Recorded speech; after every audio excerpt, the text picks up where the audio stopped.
एक सज्जन ने मुझे चिट्ठी लिख कर दी, ऐसे ही जैसे ये चिट्ठी आई है कि साहब वो मैं कल आया था, आपने राम और भरत के प्रेम के विषय में बताया और मेरे सगे भाई साहब जो है वह हिम्मतनगर गुजरात में रहते हैं और मेरा उनसे 25-30 साल से संपत्ति विवाद चल रहा है। ना मैं उनके बच्चों की शादी में गया ना वो मेरे शादी में आए, पर कल रात सुन के मैं बहुत रोया। अब कल जब आपका कार्यक्रम समाप्त हो जाएगा तो मैंने दोनों बेटों को बहुओं को लेकर मैं जा रहा हूं हिम्मतनगर और संपत्ति के और अदालत के सारे कागज लेकर उनके चरणों में रख दूंगा और कह दूंगा भैया जो आप जाने करिए, बस मुझे माफ कर दीजिए, मुझे चरणों में स्थान दीजिए। मुझे लगता है कि यही आपका पारिश्रमिक है, यही आपका प्रतिफल है। जिस समय आप दूसरे में ईश्वर देखना प्रारंभ कर देंगे उस समय ईर्ष्या, कुंठा, बेईमानी, दुष्टताएं सबका विलोप हो जाएगा।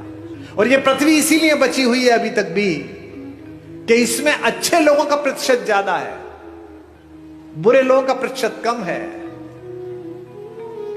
हमारे एक शायर का शेर है कि दुनिया नफरतों की आखिरी स्टेज पर है, इलाज इसका मोहब्बत के सिवा कुछ भी नहीं। ये दोनों भाई थे, यूक्रेन और रूस, एक दूसरे के खून के प्यासे हैं, निरपराध लोगों को मार रहे हैं। और मरवा कौन रहा है? वो बाहर बैठा हुआ एक आदमी, वो यूक्रेन से कह रहा चिंता मत करना, हथियार कितने में मिलेंगे तू जारी रख।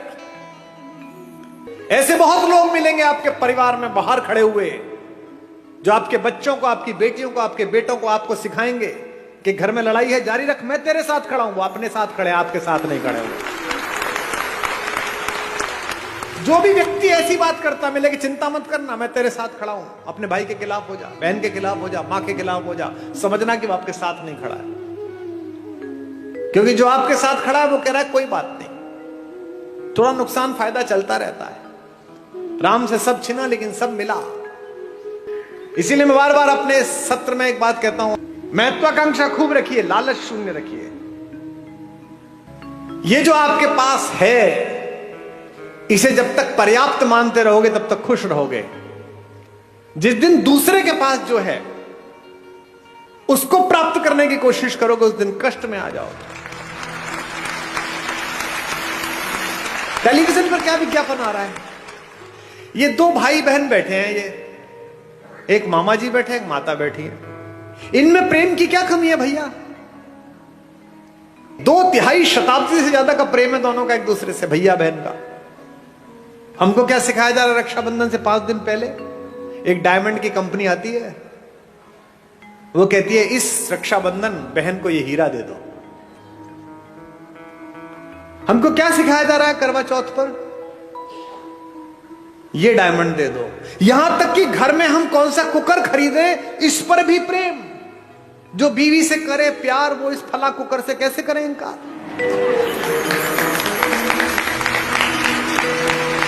यानी जिनके घर में वो कुकर नहीं आता वो अपनी पत्नी से प्रेम नहीं करते।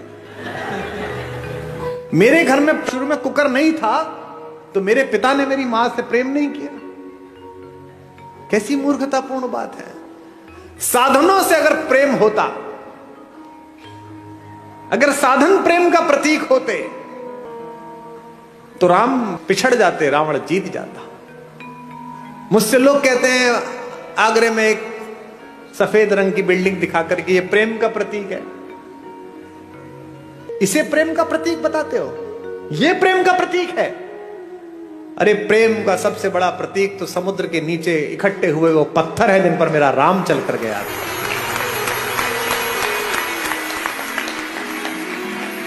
राम ने कहा है ऐसी की तैसी इस पर्वत की, ऐसी की तैसी समुद्र की। अगर मेरी प्रेमिका, मेरी पत्नी के बीच में कोई आया है तो 7 समंदर पार छुपाओ, उसके घर में जाके मारूंगा। ये प्रेम है, इसे प्यार कहते हैं। प्रेम साधन पर कैसे निर्भर हो गया? महिलाएं एक दूसरे से पूछती हैं इस बार करवा चौथ पे क्या दिलाया, इस बार एनिवर्सरी पे क्या दिलाया। नहीं, उपहार देने चाहिए, लेने चाहिए, अच्छी बात है, पर इससे प्रेम कैसे जस्टिफाई हो रहा है? कोई ज्योतिषी बता सकता है कि इस वाली शादी में इतने कैरेट का हीरा दे दो, इसके बाद तलाक नहीं होगा? बता सकता है? नहीं बता सकता। लेकिन अगर माओ ने बेटियों में संस्कार डाले हों कि जिस घर जा रही हो उस घर में जो मां है वो भी मां ही है, अगर पिताओं ने पुत्रों में संस्कार डाले हों कि जिसकी बेटी इस घर में आ रही है उसका उतना ही अधिकार है जितना तेरा इस घर पर अधिकार है, तो हीरे की जरूरत ही नहीं है, घर ही अयोध्या बन जाएगा।